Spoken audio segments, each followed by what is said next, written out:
Bir hile tapawdy görüwetýän suratda tapar kaka. Seriden gulagyny ýakynlaşdyrsak, şoň öz gulagy däl ýalakla. Bolýa bu suraty näme diýjek? O däl ýalak. Onuň o gulagy meňzänok, onuň o garny göwresinden uly. O tigirde süren on ýalak garny ýok. Haýsysy ýalan? Bu sen Türkmenistanyň prezidenti, haramda, haram uly, sen gaçjak ýeriň ýok.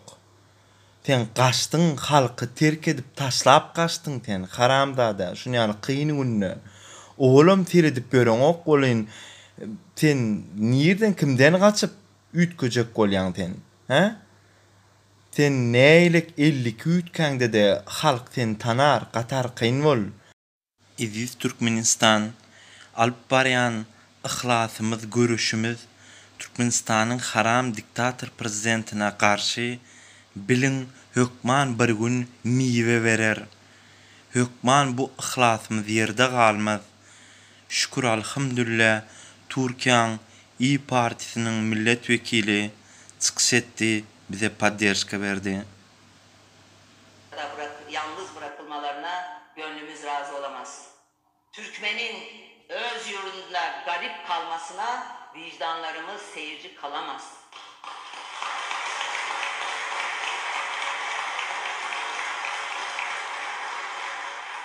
Buradan söz veriyorum. Biz gelince hiçbir kardeşimiz neredesin kavim kardeş diye sormayacak. Çünkü biz gelince Poyraz esecek. Biz gelince Türk gelecek. Bu vesileyle bir kez daha selam olsun Türkmen eline. Selam olsun Türkmenem diyene. Türkmen eli var olsun. Tanrı Türkiye yar olsun. Toplantımızı şereflendir.